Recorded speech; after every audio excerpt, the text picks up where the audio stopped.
الحمد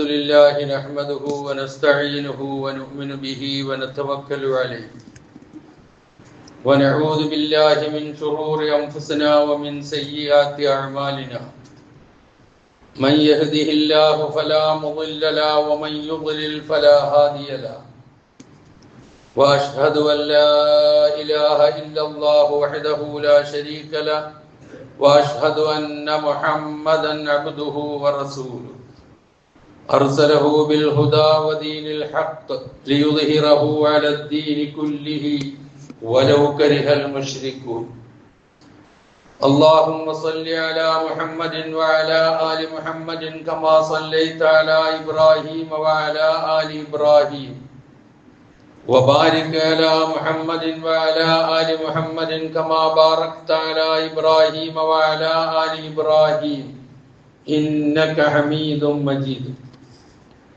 أما بعد فإن خير الكلام كلام الله وخير الهدي هدي محمد صلى الله عليه وسلم وشر الأمور محدثاتها وكل محدثة بدعة وكل بدعة ضلالة وكل ضلالة في النار يا أيها الذين آمنوا اتقوا الله حق تقاته ولا تموتن إلا وأنتم مسلمون يا أيها الناس اتقوا ربكم الذي خلقكم من نفس واحدة وخلق منها زوجها وبث منهما رجالا كثيرا ونساء واتقوا الله الذي تساءلون به والأرحام إن الله كان عليكم رقيبا يا أيها الذين آمنوا اتقوا الله وقولوا قولا سديدا يصلح لكم أعمالكم ويغفر لكم ذنوبكم ومن يطع الله ورسوله فقد فاز فوزا عظيما أعوذ بالله من الشيطان الرجيم بسم الله الرحمن الرحيم فما أوتيتم من شيء فمتاع الحياة الدنيا وما عند الله خير وأبقى للذين آمنوا وعلى ربهم يتوكلون والذين يجتنبون كبائر الإثم والفواحش وإذا ما غضبوا هم يغفرون والذين استجابوا لربهم وأقاموا الصلاة وأمرهم شورى بينهم ومما رزقناهم ينفقون والذين إذا أصابهم البغي هم ينتصرون സഹോദരന്മാരെ സഹോദരികളെ, ജീവിതത്തിന്റെ എല്ലാ മേഖലകളിലും അള്ളാഹുവിന്റെ നിയമനിർദ്ദേശങ്ങൾ കഴിവിന്റെ പരമാവധി പാലിച്ചുകൊണ്ട് ജീവിക്കുവാൻ നിർദ്ദേശിക്കപ്പെട്ടവരാണ് ഞാനും നിങ്ങളും എന്നുണർത്തുന്നു. റഹ്മാനായ റബ്ബ് നാം ഏവരെയും ആ രൂപത്തിൽ ജീവിക്കുവാനും മരണപ്പെടുവാനും ഉള്ള എല്ലാ തൗഫീഖും നൽകി അനുഗ്രഹിക്കുമാറാകട്ടെ. വിശുദ്ധ ഖുർആനിലെ 42-ാമത്തെ അധ്യായം അശ്ശൂറ, അതിലെ 36 മുതൽ 39 വരെയുള്ള വചനങ്ങളാണ് ഞാൻ ഓതി കേൾപ്പിച്ചത്. പരിശുദ്ധ ഖുർആനിലുടനീളം സത്യവിശ്വാസികളെ സംബന്ധിച്ചിടത്തോളം അവർക്ക് പരലോക ജീവിതത്തിൽ അള്ളാഹു ഒരുക്കി വെക്കുന്ന സൗഭാഗ്യങ്ങളെക്കുറിച്ചും ആ സൗഭാഗ്യങ്ങൾ നേടിയെടുക്കാൻ നാം പാലിക്കേണ്ട കാര്യങ്ങളെക്കുറിച്ചും ഒരുപാട് നമുക്ക് പറഞ്ഞു തന്നിട്ടുണ്ട് പല വചനങ്ങളിലൂടെ. അങ്ങനെ പറഞ്ഞു തന്ന വചനങ്ങളിൽ പെട്ടതാണ് ഈ വചനങ്ങൾ. ഈ വചനങ്ങൾ നമ്മളോട് പറയുന്ന കാര്യം നാം പരിശോധിച്ചു നോക്കിയാൽ നമ്മുടെ ജീവിതത്തിൻ്റെ എല്ലാ രംഗങ്ങളിലേക്കും കടന്നു ചെല്ലുന്ന നിർദ്ദേശങ്ങളായി, ഗുണങ്ങളായി, സവിശേഷതകളായി നമുക്കതിനെ മനസ്സിലാക്കാൻ കഴിയും. ഐഹിക ജീവിതം എന്ന് പറയുന്നത് നശ്വരമാണ്, ശാശ്വതമല്ല.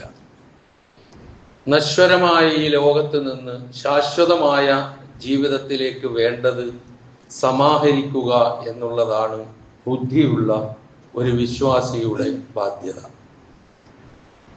അതാണ് ഈ വചനങ്ങളുടെ ഏറ്റവും ആദ്യ ഭാഗം അള്ളാഹു ചൂണ്ടിക്കാണിക്കുന്നത്. ഫമാ ഊതീതും മിൻ ശൈഇൻ ഫമതാഉൽ ഹയാത്തിദ് ദുനിയ. നിങ്ങൾക്ക് ഈ ലോകത്ത് എന്തൊന്ന് നൽകപ്പെട്ടിട്ടുണ്ടോ അത് ഈ ഐഹിക ജീവിതത്തിലെ താൽക്കാലിക വിഭവങ്ങൾ മാത്രമാണ്. വമാ ഇൻദല്ലാഹി ഖൈറും വഅബ്ഖ.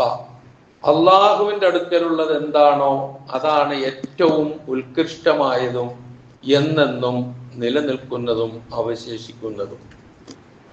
അതാർക്കാണ് ലഭിക്കുക? ഏതാണ്ട് ഒരു 9ഓളം ഗുണങ്ങളാണ് നാം ശ്രദ്ധിക്കേണ്ട ഗുണങ്ങളായി ആ വചനങ്ങൾ തുടർന്ന് പറയുന്നത്.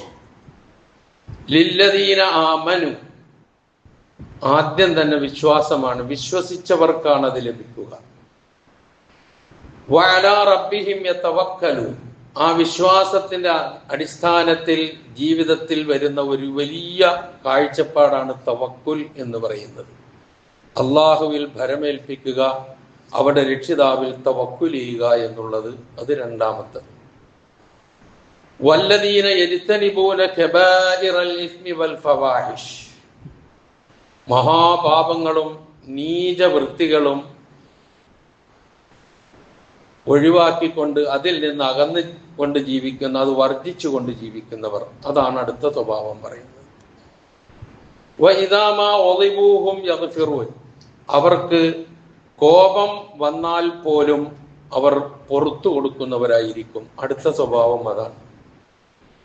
വല്ലദീന ഇസ്തജാബൂ ലിറബ്ബിഹിം, തങ്ങളുടെ രക്ഷിതാവിന്റെ ആഹ്വാനങ്ങൾക്ക് ചെവി കൊടുക്കുന്നവരായിരിക്കും അവർ. വഅഖാമുസ്സലാത്ത, നമസ്കാരം കുറ്റമറ്റ നിലയിൽ മുറപ്രകാരം അനുഷ്ഠിക്കുകയും ചെയ്യും. വഅംറുഹും ശൂറാ ബൈനഹും, അവരുടെ ഇടയിലുള്ള കാര്യങ്ങൾ അവർ തീരുമാനിക്കുന്നത് കൂടിയാലോചനയോടുകൂടിയായിരിക്കും. വമിമ്മാ റസഖ്നാഹും യുൻഫിഖൂൻ, അവർക്ക് നാം നൽകിയതിൽ നിന്ന് ചെലവ് ചെയ്യുന്നവരായിരിക്കും. വല്ലദീന ഇദാ അസാബഹുമുൽ ബഗ്യു ഹും യന്തസിറൂൻ, എന്തെങ്കിലും അതിക്രമത്തിനോ മർദ്ദനത്തിനോ ഉപദ്രവത്തിനോ വിധേയരായാൽ സ്വയം രക്ഷാ നടപടികൾ കൈക്കൊള്ളുന്നവരുമായിരിക്കും അവർ. ഇതാണ് ഈ വചനങ്ങളുടെ സാരം. അപ്പൊ ഏതാണ്ട് 9ഓളം സ്വഭാവങ്ങൾ ഉണ്ട് എന്ന് ഞാൻ സൂചിപ്പിച്ചു. 1 ഈമാനാണ്, 2 തവക്കുലാണ്, 3 പാപങ്ങളിൽ നിന്നും മ്ലേച്ഛമായ കാര്യങ്ങളിൽ നിന്നും പൂർണ്ണമായും അകന്നു നിൽക്കലാണ്, 4-മത്തത് കോപം നിയന്ത്രിക്കലും പുറത്തു കൊടുക്കലും വിട്ടുവീഴ്ച ചെയ്യലുമാണ്, 5 റബ്ബിന്റെ നിർദ്ദേശങ്ങൾ ശിരസാവഹിച്ചുകൊണ്ട് ജീവിക്കലാണ്, 6 നമസ്കാരത്തിൽ കൃത്യനിഷ്ഠ പാലിക്കുക എന്നുള്ളതാണ്, 7 കൂടിയാലോചന മനോഭാവം ഉള്ളവരായിരിക്കണം എന്നതാണ്, 8 അള്ളാഹുവിന്റെ തൃപ്തിക്ക് വേണ്ടി അവൻ തന്ന ധനം ചെലവഴിക്കുക എന്നുള്ളതാണ്, 9 അതിക്രമം നേരിട്ടാൽ സ്വയം പീഡനങ്ങളും ദുരിതങ്ങളും അഭിമുഖീകരിക്കേണ്ടി വന്നാൽ കയ്യും കെട്ടിയിരിക്കലല്ല, മറിച്ച് രക്ഷാ നടപടികൾ സ്വീകരിക്കലും അതിജയിക്കലുമാണ് വേണ്ടത്. അപ്പം ഒരു വ്യക്തിയെ സംബന്ധിച്ചിടത്തോളം അവന്റെ വിശ്വാസം മുതൽ ജീവിതവുമായി ബന്ധപ്പെടുന്ന ഒരു രംഗവും ഒഴിവാക്കപ്പെടാത്ത കാര്യങ്ങളാണ് ഇവിടെ പരാമർശിച്ചിട്ടുള്ളത്. എത്രത്തോളം ഒരു സമൂഹത്തിൽ ജീവിക്കുമ്പോൾ എന്തെങ്കിലും കയ്യേറ്റങ്ങളോ വിഷമതകളോ പീഡനങ്ങളോ ഒക്കെ നേരിട്ടാൽ, അഭിമുഖീകരിക്കേണ്ടി വന്നാൽ അതിന് വേണ്ട രക്ഷാമാർഗം സ്വീകരിക്കുന്നത് വരെ പരാമർശിച്ചിട്ടുണ്ട് എന്ന് സാരം. ഇപ്പൊ എല്ലാ രംഗത്തേക്കും കടന്നു പോകുന്ന 9ഓളം കാര്യങ്ങളാണ് ഇവിടെ പരാമർശിച്ചത്. ഇതിൽ എല്ലാ കാര്യവും ഓരോന്നും വിശകലനം ചെയ്യപ്പെടേണ്ടതാണ്. ആദ്യമായി ഞാനും നിങ്ങളും ഈ വചനങ്ങൾ മനസ്സിലാക്കുമ്പോൾ, വിശകലനം ചെയ്യുമ്പോൾ ഇതൊക്കെ നമ്മിലുണ്ടോ എന്നൊരു പരിശോധനയാണ് ആദ്യം ഉണ്ടാകേണ്ടത്. എങ്കിൽ അല്ലാഹു സുബ്ഹാനഹു വ തആല പറഞ്ഞ ആ സ്വർഗം, ആ സൗഭാഗ്യം, അതിന് അർഹരാകാൻ കഴിയും എന്നുള്ളതാണ് ഇതിന്റെ ആകത്തുക എന്ന് നാം തിരിച്ചറിയുക. ഇതിൽ ഒരൊറ്റ ഗുണം മാത്രമാണ് ഒരല്പസമയം വിശകലനം ചെയ്യാൻ ആഗ്രഹിക്കുന്നത്. അത് ഇതിൽ പറഞ്ഞ 7ാമത്തെ ഗുണമാണ്. അത് ശൂറയാണ്. ശൂറ എന്ന് പറഞ്ഞാൽ കൂടിയാലോചനയാണ്, ഗൂഢാലോചനയല്ല എന്നുള്ള തിരിച്ചറിവ് നമുക്കുണ്ടാകണം. ആ ഗുണം അള്ളാഹു എടുത്തു പറഞ്ഞത് ഓർക്കണം. നമ്മൾ വിശ്വാസം മുതൽ നമ്മുടെ ജീവിതവുമായി ബന്ധപ്പെടുന്ന എല്ലാ രംഗങ്ങളെയും പരാമർശിച്ചപ്പോൾ ഒഴിവാക്കാതെ എടുത്തു പറഞ്ഞ ഒരു സ്വഭാവമാണ് കൂടിയാലോചന. വ അംറുഹും ശൂറാ ബൈനഹും. ശൂറ എന്നുള്ള വാക്ക് സാധാരണയായി നമുക്ക് സുപരിചിതമായ വാക്കാണ്.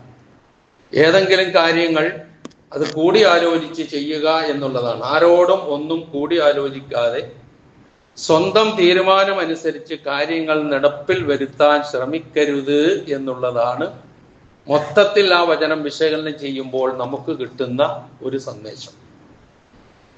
പ്രവാചക തിരുമേനി സല്ലല്ലാഹു അലൈഹി വസല്ലമയെ അനുധാവനം ചെയ്യുന്ന ഏതൊരു വിശ്വാസിയിലും ഉണ്ടാകേണ്ട ഒരു പ്രധാനപ്പെട്ട ഗുണമാണ് ഈ പറയുന്ന ശൂറ. നബി സല്ലല്ലാഹു അലൈഹി വസല്ലമ കൃത്യമായി അത് പാലിച്ചു. പ്രവാചകന് വഹി ലഭിക്കുന്ന ആയിരുന്നു എന്ന് നമുക്കറിയാലോ. അതിലൂടെയാണല്ലോ എല്ലാം നമുക്ക് പഠിപ്പിച്ചു തന്നിട്ടുള്ളത്. ആ വഹി ലഭിക്കുന്ന പ്രവാചകനോട് പോലും അള്ളാഹുവിന്റെ നിർദ്ദേശം വശാവിറുഹും ഫിൽ അംരി ഫഇദാ അസംത ഫതവക്കൽ അലല്ലാഹ് ഇന്നല്ലാഹ യുഹിബ്ബുൽ മുതവക്കിലീൻ. സൂറ ആലെ ഇംറാനിലെ 159ാമത്തെ വചനമാണ്. ഇത്തിരി ദൈർഘ്യമുള്ള കുറെ കാര്യങ്ങൾ അതിൽ പരാമർശിക്കുന്നതിന്റെ ഇടയിൽ പറഞ്ഞതാണ്. ഫഇദാ വശാവിറുഹും ഫിൽ അംരി. പ്രവാചകനോട് നേരിട്ട് പറയാണ്, കാര്യങ്ങൾ അവരോട് നീ മുശാവറ ചെയ്യണം, നീ കൂടിയാലോചിക്കണം. എന്നിട്ട് നീ ഒരു തീരുമാനത്തിലെത്തിയാൽ നീ അള്ളാഹുവിൽ തവക്കുൽ ചെയ്യണം. എന്നിട്ട് അത് നടപ്പിൽ വരുത്തണം. നടപ്പിൽ വരുത്തിക്കൊണ്ട് അള്ളാഹുവിൽ തവക്കുൽ ചെയ്യണം. കാരണം അങ്ങനെ തവക്കുൽ ചെയ്യുന്നവരെ അള്ളാഹുവിന് ഇഷ്ടമാണ്. ഇത് അക്ഷരം പ്രതി നബി സല്ലല്ലാഹു അലൈഹി വസല്ലമ ഓരോ കാര്യവും കാണിച്ചു തന്നിട്ടുണ്ട്. ഇത് പ്രത്യേകിച്ചും കാണിച്ചു തന്നിട്ടുണ്ട്. തന്നെയുമല്ല, ഇപ്പൊ നമ്മൾ ഈ ഓതി വെച്ച വചനങ്ങൾ ഉൾക്കൊള്ളുന്ന സൂറത്തിന്റെ പേരെന്താണ്? അശൂറ എന്നാണ്. അപ്പൊ വിശുദ്ധ ഖുർആനിലെ ഒരു അധ്യായത്തിന്റെ പേര് തന്നെ ഈ മഹത്തായ സ്വഭാവ ഗുണത്തെക്കുറിച്ച് പരാമർശിക്കാൻ വേണ്ടി, ഓർമ്മിപ്പിക്കാൻ വേണ്ടി കൊടുത്തിട്ടുണ്ട് എങ്കിൽ നമ്മളുടെയൊക്കെ ജീവിതത്തിൽ എത്രമാത്രം അത് ശ്രദ്ധിക്കേണ്ടതുണ്ട് എന്ന് നമ്മൾ ആലോചിച്ചു നോക്കുക. നബി സല്ലല്ലാഹു അലൈഹി വസല്ലമ വഹി ലഭിക്കുന്ന ആളാണ് എന്ന് നമുക്കറിയാം. അങ്ങനെയാണല്ലോ പ്രവാചകനാവുകയുള്ളൂ. ആ നബി സല്ലല്ലാഹു അലൈഹി വസല്ലമ പോലും പല കാര്യങ്ങളിലും തന്റെ സഹാബത്തിനോട് കൂടി ആലോചിച്ചതും ചിലപ്പോൾ പ്രവാചകൻ എടുത്ത തീരുമാനം തന്നെ സഹാബത്തിന്റെ അഭിപ്രായത്തെ മാനിച്ചുകൊണ്ട് പ്രവാചകൻ മാറ്റിവെച്ചതുമായ ഒരുപാട് സംഭവങ്ങൾ പ്രവാചകന്റെ ജീവിതത്തിൽ കാണാം. ഇവിടെ ഒരു കാര്യം പ്രത്യേകിച്ച് ഓർമ്മിപ്പിക്കേണ്ടതുണ്ട്, ഓർത്തിരിക്കേണ്ടതുണ്ട്. കാരണം വഹിയിലൂടെ അള്ളാഹു നൽകിയ മതപരമായ കാര്യങ്ങളിൽ ഒരു കൂടിയാലോചനയും ഉണ്ടാവില്ല. എന്നിട്ട് അത് ഏതെങ്കിലും രൂപത്തിൽ കൂടിയാലോചിച്ച് മാറ്റത്തിരുത്തലുകൾ വരുത്തുകയും ഉണ്ടാവില്ല, ഉണ്ടായിട്ടില്ല, ഉണ്ടാവുകയുമില്ല. മറിച്ച് ഒരു സമൂഹം എന്നുള്ള നിലയിൽ ജീവിച്ചു പോകുമ്പോൾ ഇടപഴകുന്ന പല രംഗങ്ങളും ഉണ്ടാകും. ആ രംഗങ്ങളിലൊക്കെ ശ്രദ്ധിക്കേണ്ട ഒരുപാട് കാര്യങ്ങളുണ്ട്. അതിൽ പ്രധാനമാണ് ഇത് എന്നാണ് ഈ പറഞ്ഞതിന്റെ സാരം. അല്ലാതെ വഹീനെ മാറ്റാനൊന്നും പ്രവാചകന് ഒരു കൂടിയാലോചനയോടെയും ചെയ്യാൻ അധികാരമില്ല എന്നുള്ളത് നാം അപ്പം പ്രവാചകനോട് വശാവിറുഹും ഫിൽ അംരി എന്ന് പറഞ്ഞതോ അത് വഹിയിലൂടെ ലഭിക്കാത്ത കാര്യങ്ങളിലാണ്. അതിലൊരു കൂടിയാലോചനയ്ക്ക് പ്രസക്തിയില്ല, വഹിയില് ഒരിക്കലും ഉണ്ടാവൂല. തന്നെയുമല്ല, നബി സല്ലല്ലാഹു അലൈഹി വസല്ലമ നിർദ്ദേശം അക്ഷരം പ്രതി പാലിച്ചിട്ടുണ്ട് എങ്കിൽ പ്രവാചകൻ ഒരു കാര്യം പറഞ്ഞു കഴിഞ്ഞാൽ അത് ഒബ്ജക്റ്റ് ചെയ്യാൻ ആരും ഉണ്ടാവില്ല. പക്ഷേ അള്ളാഹുവിന്റെ നിർദ്ദേശം പാലിച്ചുകൊണ്ട് മാതൃക കാണിച്ചു തരികയാണ് പ്രവാചകൻ ചെയ്തത്. 2-3 സംഭവങ്ങൾ മാത്രം സാന്ദർഭികമായി ഉണർത്താം. നബി സല്ലല്ലാഹു അലൈഹി വസല്ലമ സ്വന്തം അഭിപ്രായം മാറ്റിവെച്ചതിന് ഉദാഹരണമായി ശൂറയിലൂടെ. തന്നെയുമല്ല, അബൂ ഹുറൈറ റളിയല്ലാഹു അൻഹുവിൽ നിന്ന് നിവേദനം ചെയ്യപ്പെടുന്ന ഇമാം തിർമിദി റിപ്പോർട്ട് ചെയ്ത ഒരു ഹദീസിന്റെ സാരത്തിൽ നമുക്ക് കാണാം, നബി സല്ലല്ലാഹു അലൈഹി വസല്ലമ തന്റെ അനുചരന്മാരോട് കൂടിയാലോചിച്ച് തീരുമാനമെടുത്തതുപോലെ മറ്റൊരാളും തീരുമാനമെടുത്തിട്ടുണ്ടാവില്ല എന്ന് പോലും പറയുന്നു പ്രവാചകന്റെ ആ സ്വഭാവത്തെ സംബന്ധിച്ച്. ഇപ്പൊ ബദർ യുദ്ധം അതിന്റെ തലേ ദിവസം രാത്രി നമുക്കറിയാം. അത് നടന്ന ദിവസവും ചരിത്രവും പശ്ചാത്തലവും ഒക്കെ അറിയാം. അതിലേക്കൊന്നും ഞാൻ പോകുന്നില്ല. അതിന്റെ തലേ ദിവസം നിർബന്ധിതമായി യുദ്ധത്തിലേക്ക് എടുത്തെറിയപ്പെട്ട് യുദ്ധം ചെയ്യാൻ ഒരുങ്ങി ബദർ യുദ്ധ കളത്തിൽ നബി സല്ലല്ലാഹു അലൈഹി വസല്ലമയും സഹാബത്തും ചെന്ന് നിൽക്കുന്നു. അവിടെ പ്രവാചകൻ ഒരു സ്ഥലം തെരഞ്ഞെടുത്തു. അതൊരു ജലാശയമാണ്. ആ ജലാശയത്തിന്റെ അരികിൽ നിൽക്കാം എന്ന് പ്രവാചകൻ തീരുമാനിക്കുന്നു. അനുചരന്മാരോട് അവിടെ നിൽക്കാൻ ആവശ്യപ്പെടും. ഉടനെ ഖുബാബ് ബിൻ മുന്ദിർ എന്ന് പറയുന്ന ആ സ്ഥലത്തെ കുറിച്ച് നല്ല പരിചയമുള്ള അനുഭവ സമ്പത്തുള്ള ഒരു സഹാബി നബി സല്ലല്ലാഹു അലൈഹി വസല്ലമയോട് ചോദിച്ച ഒരു ചോദ്യമുണ്ട്. പ്രവാചകരെ, ഇത് ആകാശത്ത് നിന്നുള്ള നിർദ്ദേശമാണോ അതല്ല അങ്ങയുടെ സ്വന്തം അഭിപ്രായമാണോ? എന്ന് പറഞ്ഞാൽ വഹിയിലൂടെ പടച്ചവൻ നിർദ്ദേശിച്ചതാണെങ്കിൽ എനിക്കിനി ഒന്നും പറയാനില്ല, ഇവിടെ തന്നെ നിൽക്കാം. അതല്ല, അങ്ങയുടെ സ്വന്തം അഭിപ്രായം അനുസരിച്ചാണ് ഇവിടെ നിൽക്കുന്നത് എങ്കിൽ ഈ സ്ഥലം നമുക്ക് പറ്റില്ല, നമ്മൾ ഇവിടെ നിന്ന് മാറണം. പൂർണ്ണമായി നബി സല്ലല്ലാഹു അലൈഹി വസല്ലം അത് സ്വീകരിച്ചുകൊണ്ട് ഖുബാബ് ബിനുൽ മുൻദിർ റളിയല്ലാഹു അൻഹു ചൂണ്ടിക്കാണിച്ചു കൊടുത്ത ആ സ്ഥലത്തേക്ക് മാറി നിൽക്കുകയും യുദ്ധം ചെയ്യുകയും ചെയ്തതായി നമുക്ക് ചരിത്രത്തിൽ വായിക്കാൻ കഴിയുന്നു. നോക്കുക നിങ്ങൾ, ഒരു പ്രവാചകനാണ്.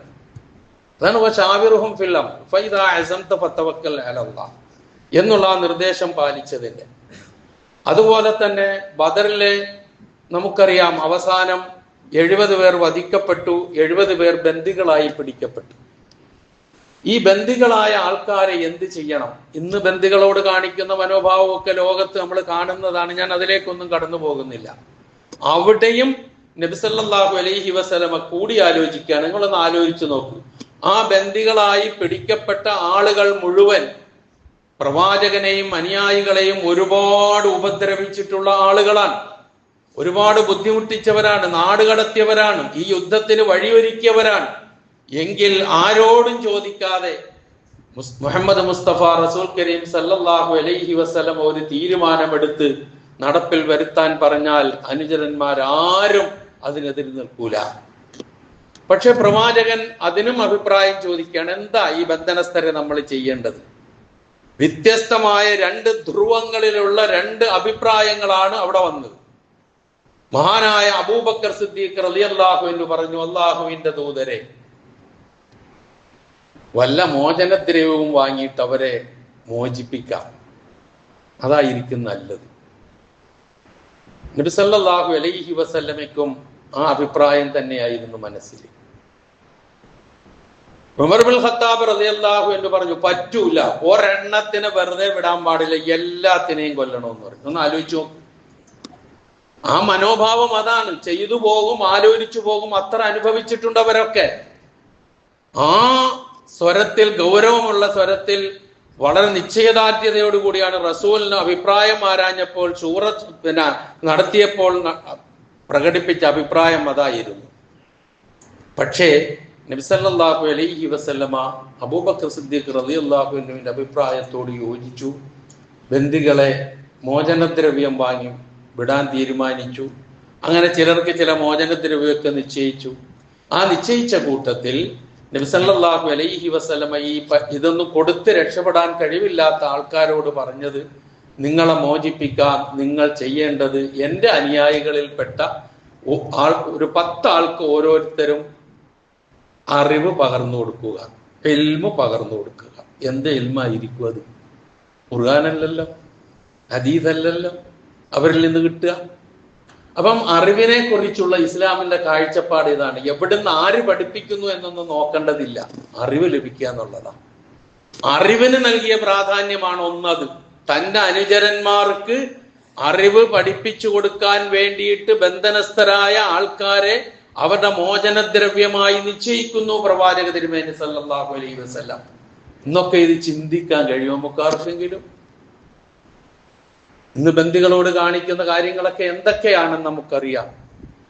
ഒരുപാട് ചർച്ച ചെയ്യുന്ന വിഷയം, അതിലേക്ക് ഞാൻ കടന്നു പോകുന്നില്ല. ഇവിടെയും നബി സല്ലല്ലാഹു അലൈഹി വസല്ലമ നടത്തിയ ഷൂറയും അതിന്റെ തീരുമാനങ്ങളും നമുക്ക് മനസ്സിലാക്കാം. അതാണ് വശാവിറുഹും ഫിൽ അംരി വഅംറുഹും ശൂറാ ബൈനഹും. ചെറിയ കാര്യമല്ല. ഇനി ഒരു സംഭവം കൂടി പറയാം. നബി സല്ലല്ലാഹു അലൈഹി വസല്ലമയുടെ ജീവിതത്തിൽ ഒരുപാട് ഉഹദ് യുദ്ധം, ബദർ കഴിഞ്ഞതിന് ശേഷം തൊട്ടടുത്ത വർഷം വരുന്ന യുദ്ധമാണ് ഉഹദ് യുദ്ധം. നമുക്കറിയാം ഒരുപാട് കഷ്ടതകൾ, പ്രയാസങ്ങൾ, ബുദ്ധിമുട്ടുകൾ അനുഭവിച്ച, പരാജയം ഏറ്റുവാങ്ങിയ ഒരു യുദ്ധമാണ് ഉഹദ് യുദ്ധം. അതിന് പല കാരണങ്ങളുണ്ട്, അതിന്റെ വിശദീകരണത്തിലേക്ക് പോകുന്നില്ല. ആ ഉഹദ് യുദ്ധത്തിന് വേണ്ടി ഖുറൈശികൾ ഒരുങ്ങിക്കഴിഞ്ഞിരിക്കുന്നു. കാരണം അവർ വലിയ രോഷത്തിലാണ്. ഒരിക്കലും വിചാരിക്കാത്ത തിരിച്ചടിയായിരുന്നു ബദർ യുദ്ധത്തിൽ അവർക്ക് കിട്ടിയത്. സർവസജ്ജീകരണത്തോടുകൂടി എത്തിയിട്ടും അവസാനം നിരായുധരായ എണ്ണത്തിൽ കുറവുള്ള മുഹമ്മദിന്റെ അനുയായികളോട് പരാജയപ്പെട്ട് അങ്ങേയറ്റം വിഷണ്ണരായി, അങ്ങേയറ്റം നിന്ദ്യരായി, നീചരായി, നാണം കെട്ടാണ് അവർ ബദറിൽ നിന്ന് മടങ്ങിയത്. ഇതറിയാം നമുക്ക്. അതിന് പ്രതികാരം ചെയ്യാനാണ് ഉഹദ് അവരുണ്ടാക്കുന്നത്. നിർബന്ധിതാവസ്ഥയിൽ റസൂലിനെ എതിർത്തേ പറ്റൂ. യുദ്ധം ആഗ്രഹിക്കുന്ന ആളല്ല പ്രവാചകൻ. അത് പറഞ്ഞിട്ടുമുണ്ട് നമ്മളോട്. ഒരിക്കലും ശത്രുവിനെ കണ്ടുമുട്ടാൻ നിങ്ങൾ ആഗ്രഹിക്കരുത്. പക്ഷേ നിങ്ങൾ കണ്ടുമുട്ടിക്കഴിഞ്ഞാൽ നിങ്ങൾ ചെയ്യേണ്ടത് നിങ്ങൾ ചെയ്യണം. അവിടെ നിങ്ങൾ പതറരുത്. അത് നിർദ്ദേശിച്ചിട്ടുള്ള കാര്യമാണ്. ഒരിക്കലും കണ്ടുമുട്ടാൻ കൊതിക്കരുത് എന്ന് റസൂല് പഠിപ്പിക്കുന്നുണ്ട്. പക്ഷെ ഇതൊക്കെ നിർബന്ധിതമായ അവസ്ഥയിലാണ് എന്ന് തിരിച്ചറിയണം നമ്മൾ. ഇസ്ലാമിന്റെ ശത്രുക്കൾ യുദ്ധവും വെട്ടിപ്പിടുത്തവുമാണ് ഇസ്ലാമിന്റെ വളർച്ചയ്ക്ക് കാരണം എന്ന് പറയുമ്പോൾ നെറ്റി ചുളിച്ച് നമ്മളും ആണോ എന്ന് ചിന്തിച്ചു പോവുകയും അതിശയിച്ചു പോവുകയും ചെയ്യുന്ന അവസ്ഥ നമുക്കൊക്കെ ഇപ്പോഴും ഉണ്ട്. ഇതൊന്നും നമുക്കും മാറിയിട്ടില്ല. മാറേണ്ടതാണ് അതൊക്കെ. അങ്ങനെയാണ് സംഭവിച്ചത്. അപ്പൊ നബി സല്ലല്ലാഹു അലൈഹി വസല്ലം വിവരം അറിഞ്ഞിട്ട് സഹാബികളോട് കൂടിയാലോചിച്ചു നമ്മൾ എന്തു വേണം. പ്രവാചകന്റെ അഭിപ്രായം നമ്മൾ മദീനയിൽ തന്നെ നിൽക്കുക, എന്നിട്ട് അവരിങ്ങോട്ട് വന്ന് നമ്മളെ ആക്രമിച്ചാൽ അവരെ നേരിടുക. ഇത് തന്നെയായിരുന്നു ബദർ യുദ്ധത്തിൽ പങ്കെടുത്ത് അന്ന് പലതും അനുഭവിച്ച സഹാബികളുടെ മനോഭാവം. അവരത് പറഞ്ഞു. പക്ഷെ ബദർ യുദ്ധത്തിൽ പങ്കെടുക്കാത്ത പുതിയ ആളുകൾ, ഇതിലേക്ക് വന്ന ആളുകൾ, യുവാക്കന്മാരായ ചെറുപ്പക്കാരായ ആളുകൾ നബി സല്ലല്ലാഹു അലൈഹി വസല്ലമയോട് പറഞ്ഞു, പോരാ പ്രവാചകരെ, നമ്മൾ അങ്ങോട്ട് പോയി നേരിടണം. കാരണം നമ്മൾ ഭീരുക്കളാണെന്ന് അവർ വിചാരിക്കും. ഇവിടെ നിന്നിട്ട് നോക്കാമെന്ന് വിചാരിച്ച. ഇതായിരുന്നു അഭിപ്രായം. നിങ്ങൾ നോക്ക്, റസൂലിന്റെ അഭിപ്രായം എന്തായിരുന്നു എന്ന് ഞാൻ സൂചിപ്പിച്ചു. അവസാനം ചർച്ചകൾക്കൊടുവിൽ, ഷൂറക്കൊടുവിൽ നബി സല്ലല്ലാഹു അലൈഹി വസല്ലമ തീരുമാനിച്ചു അങ്ങോട്ട് ഇറങ്ങിപ്പോകാൻ. റസൂലിന്റെ അഭിപ്രായം പൂർണ്ണമായും മാറ്റിവെച്ചു. ഈ രണ്ടാമത് പറഞ്ഞ അങ്ങോട്ട് പോയി എതിരിടലാണ് വേണ്ടത് എന്ന ചെറുപ്പക്കാരുടെ അഭിപ്രായത്തോട് ഏറ്റവും കൂടുതൽ യോജിച്ചു ഹംസത്ത് ഇബ്നു അബ്ദുൽ മുത്തലിബ് റളിയല്ലാഹു അൻഹു. ഹംസ റളിയല്ലാഹു അൻഹു പറഞ്ഞു, റസൂലേ, നമുക്ക് അങ്ങോട്ട് പോകാം. ആ അഭിപ്രായത്തെ മാനിച്ചു, തന്റെ അഭിപ്രായം മാറ്റിവെച്ചു. ഇങ്ങനെയുള്ള എത്രയോ സംഭവങ്ങൾ. തന്റെ ഭാര്യയെ കുറിച്ച് അപവാദം പറഞ്ഞപ്പോൾ നബി സല്ലല്ലാഹു അലൈഹി വസല്ലമ സഹാബത്തുമായി കൂടിയാലോചിച്ചത് ചരിത്രം നമുക്ക് വായിക്കാം. ഒരുപാട് വിഷമിച്ച സന്ദർഭമാണ് പ്രവാചകനത്. എന്നിട്ട് ആ കൂടിയാലോചനയിൽ ഓരോരുത്തരുടെ അഭിപ്രായ പ്രകടനങ്ങൾ നേരത്തെ സൂചിപ്പിച്ചതുപോലെ വ്യത്യസ്തങ്ങളായിരുന്നു. രണ്ട് ധ്രുവങ്ങളിലായിരുന്നു. ചിലരെ ആയിഷ റളിയല്ലാഹു അൻഹയെ സപ്പോർട്ട് ചെയ്തുകൊണ്ട് അങ്ങനൊന്നും സംഭവിക്കില്ല റസൂലേ എന്ന് പറയുമ്പോൾ, അലി ഇബ്നു അബീ ത്വാലിബ് റളിയല്ലാഹു അൻഹുവിനെ പോലുള്ള ആളുകൾ ആയിഷ റളിയല്ലാഹു അൻഹയുടെ വിവാഹമോചനത്തെ പറ്റി അഭിപ്രായം പറഞ്ഞതായി ചരിത്രത്തിൽ വായിക്കാൻ കഴിയും. ഒഴിവാക്കിക്കള പ്രവാചകനെ എന്ന് നോക്ക് നിങ്ങൾ. എന്നിട്ട് അവസാനം 40 ദിവസം പിന്നിട്ടതിന് ശേഷം വഹി വന്നിട്ടാണ് നബി സല്ലല്ലാഹു അലൈഹി വസല്ലം അതിന്റെ സത്യാവസ്ഥ ബോധ്യപ്പെടുത്തി തന്റെ അനുചരന്മാരോട് അറിയിച്ചു. ആയിഷ റളിയല്ലാഹു അൻഹയോട് നിരപരാധിത്വം ബോധിപ്പിച്ചു. ഇതൊക്കെ ചരിത്രം പറയുന്നു.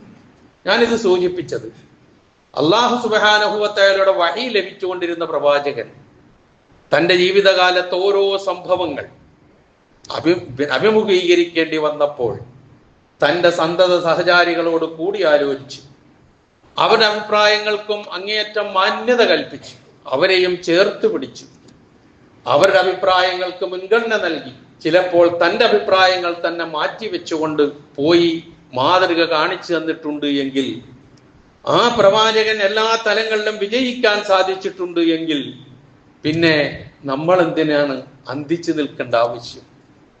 നമുക്കും മാതൃകയാക്കാവുന്ന ഒരു കാര്യം, ഒരു കുടുംബത്തിൽ, ഒരു സംഘടനയിൽ, ഒരു സ്ഥാപനത്തിൽ എന്ന് വേണ്ട ഏത് തലത്തിലായിരുന്നാലും അവിടെ ശാന്തിയും സമാധാനവും ഉണ്ടാകുവാൻ, ഐക്യവും കെട്ടുറപ്പും ഭദ്രതയും ഉണ്ടാകാൻ ഏറ്റവും അനുയോജ്യമായ ആവശ്യമായ ഒരു കാര്യമാണ് ഈ കൂടിയാലോചന എന്ന് പറയുന്നത്. ഒരു ഹോസ്പിറ്റലാണെന്ന് വെക്കുക, ഒരു സ്കൂളാണെന്ന് വെക്കുക, ഒരു സ്ഥാപനമാണെന്ന് വെക്കുക. അത് എന്തിനാണ് ഡോക്ടർമാർ പരസ്പരം ഒരു രോഗിയെ സംബന്ധിച്ച് കൂടിയാലോചിച്ച് ആ രോഗിയെ ചികിത്സിക്കാൻ വേണ്ടി ശ്രമം നടത്തുന്നത്? ഒരു ഡോക്ടർക്ക് എന്തെങ്കിലും സ്വന്തം അഭിപ്രായം എടുത്ത് ചെയ്താൽ അറിഞ്ഞുകൂടാഞ്ഞിട്ടല്ലല്ലോ. പക്ഷെ അതിലൊക്കെ ഉണ്ടൊരു ഇതെന്താണ്?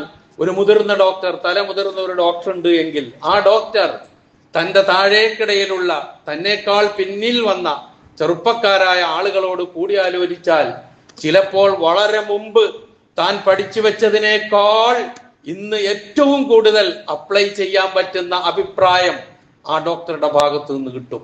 ഉറപ്പാണ് കാര്യം. അപ്പൊ അതൊരു കൂടിയാലോചന നമുക്ക് തിരിച്ചു നൽകുന്ന, അങ്ങനെ ശൂറയിൽ ഒരുപാട് ഗുണങ്ങളുണ്ട്.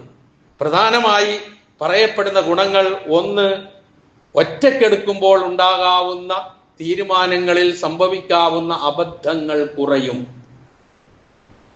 കൂടിയാലോചന നൽകുന്ന ഒരു കാര്യം അതാണ്. മറ്റൊന്ന്, പലരുടെയും അഭിപ്രായങ്ങൾ ആരായുമ്പോൾ അവരുടെ ഭാഗത്ത് നിന്ന് നല്ല കാഴ്ചപ്പാടുകളും നല്ല അഭിപ്രായങ്ങളും ലഭ്യമാവും. ഒറ്റക്കെടുക്കുമ്പോൾ ആ ഒരാളുടെ മാത്രമേ തീരുമാനം ഉണ്ടാവുള്ളൂ. മറ്റേ അങ്ങനെ ഒരു മൂന്നാളുണ്ടെങ്കിൽ മൂന്നാളുടെ അഭിപ്രായം വന്നു, ആ മൂന്നാളുടെ അഭിപ്രായവും ഒന്ന് സ്വാംശീകരിച്ച ഒരു നല്ല അഭിപ്രായത്തിലേക്ക് എത്തുക. ആ നല്ല അഭിപ്രായത്തിലേക്ക് എത്തുമ്പോൾ ഇപ്പൊ എല്ലാവരുടെ അഭിപ്രായവും കൂടി സ്വീകരിക്കാൻ കഴിഞ്ഞെന്ന് വരില്ല, നടപ്പിൽ വരുത്താനും കഴിഞ്ഞെന്ന് വരില്ല. നേരത്തെ സൂചിപ്പിച്ച പോലുള്ള അഭിപ്രായങ്ങൾ ഉണ്ടാവും. അപ്പൊ പിന്നെ എന്തേ, ഇതെല്ലാം കേട്ടതിന് ശേഷം നേതൃത്വം ഒരു തീരുമാനമെടുക്കും. ആ തീരുമാനത്തിന്റെ പിന്നിൽ എതിരഭിപ്രായം പറഞ്ഞവരും ഉറച്ചു നിൽക്കുമ്പോഴാണ് ഇതിന്റെ ഗുണമുണ്ടാവുക. അതല്ലെങ്കിൽ ഞാൻ പറഞ്ഞത് കേട്ടില്ല, അതുകൊണ്ട് ഇപ്പൊ തൽക്കാലം നിങ്ങളുടെ കൂടെ ഞാനില്ല, ഞാൻ വേറെ പണി നോക്കാം. ഇതാണ് പലപ്പോഴും അനൈക്യങ്ങളും ഛിദ്രതകളും ഭിന്നിപ്പൊക്കെ ഉണ്ടാകുന്ന അവസ്ഥ. അത് കുടുംബത്തിലുണ്ടാകും, മാതാപിതാക്കളും മക്കളും തമ്മിലുണ്ടാകും, ഭാര്യയും ഭർത്താവും തമ്മിലുണ്ടാകും. അപ്പൊ അവിടെ ഒക്കെ അതിൻ്റെതായ ഒരു രൂപം നമുക്ക് പഠിപ്പിച്ചു തന്നിട്ടുണ്ടെന്നാണ് പറഞ്ഞതിന്റെ അർത്ഥം. മറ്റൊന്ന്, മറ്റുള്ളവരെയും കൂടി പരിഗണിക്കുക എന്ന് പറയുന്നത് ഒരു ചെറിയ കാര്യമല്ല. പരിഗണന എന്ന് പറയുന്നത് ചേർത്ത് നിർത്തുന്ന ഒരു കാര്യം എല്ലാവരെയും. അതില്ലാതാകും സ്വന്തം അഭിപ്രായം അടിച്ചേൽപ്പിക്കാൻ ശ്രമിക്കുമ്പോൾ. മറ്റുള്ളവരെയും കൂടി പരിഗണിക്കുക എന്നുള്ളത് വരുമ്പോൾ എല്ലാവരുടെയും മനസ്സ് ശാന്തമാകും, സമാധാനമാകും. വേറൊന്ന്, ഇതിലൊക്കെ ഏറ്റവും ശ്രദ്ധേയമായ കാര്യം, ഒരാൾ സ്വന്തമായ ഒരു കാര്യത്തിന് ഒരു ഒറ്റയ്ക്ക് തീരുമാനമെടുക്കുമ്പോൾ അത് ഞാൻ എന്നുള്ള ഭാവം അയാളുടെ മനസ്സിലേക്ക് വരും. അതിനാണ് അറബിയിൽ അനാനീയത്ത് എന്ന് പറയും. അതിന്റെ നേർക്ക് നേരെ മലയാളം പറഞ്ഞാൽ ജ്ഞാനീയത്ത് എന്ന് പറയുന്നത്, ഞാനെന്ന ഭാവം അതില്ലാതെയാവും. കാരണം ഇതെന്റെ സ്വന്തം അഭിപ്രായം മാത്രമല്ല, പലരുടെയും അഭിപ്രായങ്ങൾ ചേർന്ന് വന്നതാണ് എന്ന് വരും. അതുപോലെ ആഭ്യന്തര പ്രശ്നങ്ങൾ കുറയും. ശൂറയിലുള്ള കാര്യങ്ങൾ തീരുമാനിക്കുന്നതിലൂടെ വരുന്ന കാര്യങ്ങൾ, ആഭ്യന്തര പ്രശ്നങ്ങൾ കുറയും. ഐക്യവും കെട്ടുറപ്പും കൂടും. ഞാൻ നേരത്തെ പറഞ്ഞതുപോലെ നിർഭയത്വം ഉണ്ടാകും. ഇങ്ങനെ ഒരുപാട് ഗുണങ്ങൾ അത് വ്യക്തി ജീവിതത്തിലും കുടുംബജീവിതത്തിലും സമൂഹത്തിലും അതുപോലെ തന്നെ കച്ചവട സ്ഥാപനങ്ങളിലും എവിടെയാണോ നമ്മളുള്ളത് അവിടെയെല്ലാം അതിൻ്റെ മേന്മയുണ്ടാകും, അതിൻ്റെ അന്തസ്സും ആഭിജാത്യവും അഭിമാനവും ഉണ്ടാകും.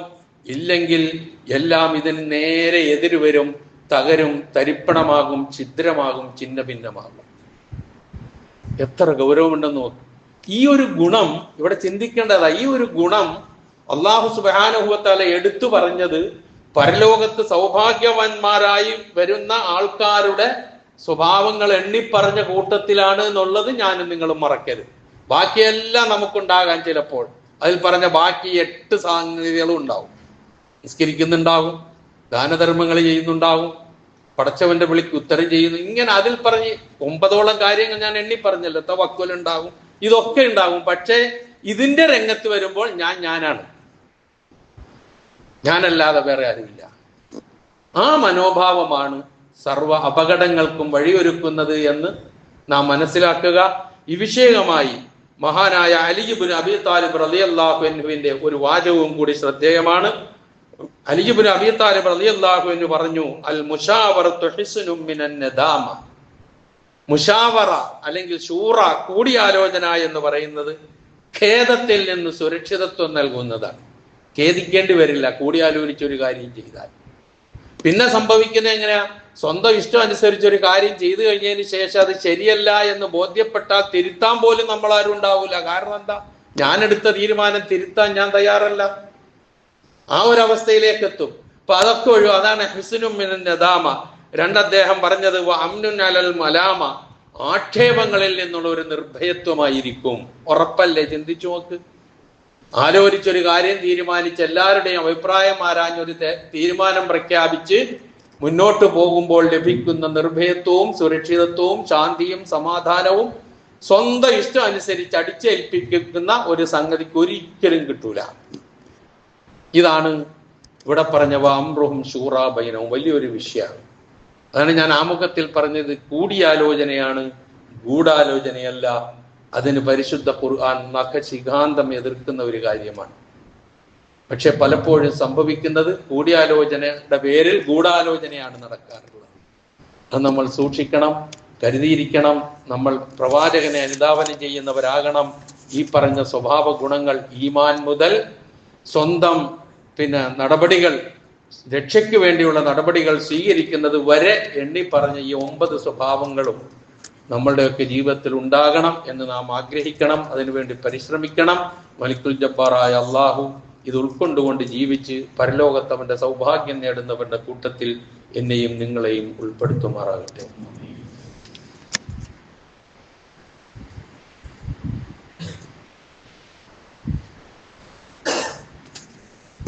അൽഹംദുലില്ലാ അല്ലദീ ഹദാനാ ലിഹാദാ വമാ കുന്നാ ലിനഹ്തദിയ ലൗലാ അൻ ഹദാനല്ലാഹ് വസ്സലാത്തു വസ്സലാമു അലാ അഷ്റഫിൽ അംബിയാഇ വൽ മുർസലീൻ വഅലാ ആലിഹി വസ്വഹാബിഹി വമൻ തബിഅഹും ബിഇഹ്സാനിൻ ഇലാ യൗമിദ്ദീൻ. അമ്മാ ബഅദ്. ഇത്തഖുല്ലാഹ ഇബാദല്ലാഹ്. ഒരിക്കൽ കൂടി അള്ളാഹുവിന്റെ ആജ്ഞാനുവർത്തികളായി ജീവിക്കുവാൻ ഞാൻ ഉണർത്തുന്നു. ലോകമെമ്പാടും ഒരു ഭാഗത്ത് ഇസ്ലാം പേടി, ഇസ്ലാമോഫോബിയ ശക്തിപ്പെടുകയും അതിൻ്റെ ദുഷ്പ്രചരണങ്ങൾ ഒരുപാട് നടത്തുകയും ചെയ്യുമ്പോൾ, മറുഭാഗത്ത് പടച്ചതമ്പുരാൻ അതിനെയൊക്കെ തമർക്കുന്ന നിലയിലുള്ള നീക്കങ്ങൾ നമ്മൾ കാണുകയാണ്. ലോകമെമ്പാടും നാം പരിശോധിച്ചു നോക്കിയാൽ ഏറ്റവും കൂടുതൽ ഈ ഇസ്ലാമോഫോബിയ വളർത്തുന്നതിൽ വലിയ പങ്ക് നമ്മുടെ US-നുണ്ട് എന്ന് നമുക്ക് എല്ലാവർക്കും അറിയാം. അവിടെ അങ്ങനെയാണ് പറഞ്ഞിട്ട് കാര്യം. മറ്റു പല രാഷ്ട്രങ്ങളുണ്ട്, അവർ മാത്രമൊന്നുമല്ല. പക്ഷെ തീവ്രവാദം എന്ന് പറയുന്നത് മുഴുവനും വിരൽ ചൂണ്ടുന്നത് മുസ്ലിങ്ങളുടെ നേർക്ക് മാത്രം. ബാക്കിയുള്ള തീവ്രവാദം ആരും കാണാറില്ല. ഇസ്രായേലിന്റെ തീവ്രവാദം കാണാറില്ല. അതുപോലെ ലോകത്ത് പല രാഷ്ട്രങ്ങളുടെയും തീവ്രവാദം ഉണ്ട്, അത് കാണാറില്ല. ആകെ ഇസ്ലാം മുസ്ലിം എന്ന് പറഞ്ഞ ഒരു തരം ഭയം, ആ വേഷം പോലും ഭയം, ഹിജാബ് പോലും പേടി, ഇങ്ങനെയുള്ള ഒരവസ്ഥ. അവിടെ നിന്ന് ചില നല്ല വെളിച്ചങ്ങളുടെ ഉദയം നമ്മൾ കണ്ടു തുടങ്ങിയിട്ടുണ്ട്. അത് അള്ളാഹു തുടങ്ങിയിരിക്കുന്നത് ഇപ്പോൾ ഈ പറയുന്ന ഇത് അങ്ങേയറ്റം പടർന്ന് പന്തലിക്കാൻ വഴിയൊരുക്കുന്ന ഒരു ഏരിയയിൽ നിന്ന് തന്നെയാണ് എന്നുള്ളത് ഏറെ ചിന്തിക്കേണ്ട കാര്യമാണ്. ഞാൻ പറഞ്ഞപ്പോൾ നിങ്ങൾക്കൊക്കെ അത് മനസ്സിലായിട്ടുണ്ടാകും. ഞാൻ വിശദീകരിക്കേണ്ട ആവശ്യമില്ല. ഞാൻ ന്യൂയോർക്കിലെ പുതിയ മേയറെ കുറിച്ചാണ് ഞാൻ പറഞ്ഞത്. വലിയ ആവേശം നമുക്ക് തോന്നുന്നുണ്ട് അദ്ദേഹത്തിന്റെ സംസാരം. നമ്മുടെ ഇന്ത്യൻ വംശജനാണ്, ഒരു മുസ്ലിമാണ്. അതൊന്നും ഒരിക്കലും സഹിക്കാൻ വയ്യാത്ത ആളുകൾ ഏറെയുള്ള പ്രദേശമാണ്. പക്ഷെ അവിടെ അനമിങ്കും വൈലൈക്കും, അദ്ദേഹത്തിന്റെ പ്രഭാഷണത്തിൽ ഒരു അറബി വാക്കാണ്, അനമിങ്കും വയിലേക്കും. ഞാൻ നിങ്ങളിൽ നിന്നുള്ളവനാണ്, ഞാൻ നിങ്ങളിലേക്ക് വരുന്നവനാണ്.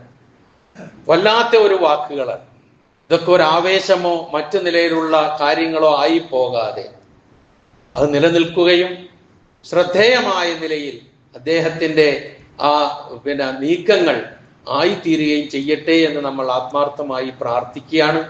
അങ്ങനൊരവസ്ഥ ലോകത്ത് ചെറിയ ചെറിയ സ്ഫുലിംഗങ്ങൾ ഉണ്ടായി, വെളിച്ചങ്ങൾ ഇങ്ങനെ വീശി, ഈ ഇരുട്ട്, ഇസ്ലാമോഫോബിയ എന്ന് പറയുന്ന ഇരുട്ട്, അന്ധകാരം, അതിലധിഷ്ഠിതമായ കാര്യങ്ങൾ ഇന്ന് നമ്മളുടെ നാട്ടിലേക്ക് വന്നാൽ വർഗീയത, വിഷം ചീറ്റുന്ന വർഗീയത, അത് കേൾക്കുന്ന അവസ്ഥാവിശേഷം, അവർക്ക് ഓശാന പാടുന്ന ഉത്തരവാദപ്പെട്ട ആളുകൾ, അവരെ ഒപ്പം ഇരുത്തിക്കൊണ്ടുപോകുന്ന ആളുകൾ, നിയമ നടപടിക്ക് വിധേയമായ ഒരുപാട് വിഷം ചീറ്റിയിട്ടും ആ വിഷം അല്ല എന്നുള്ള നിലയിൽ വരുത്തി തീർക്കാനുള്ള ശ്രമം, ഇതൊക്കെ നമ്മുടെ ഈ കൊച്ചു സംസ്ഥാനത്തിൽ നടക്കുന്നുണ്ട്.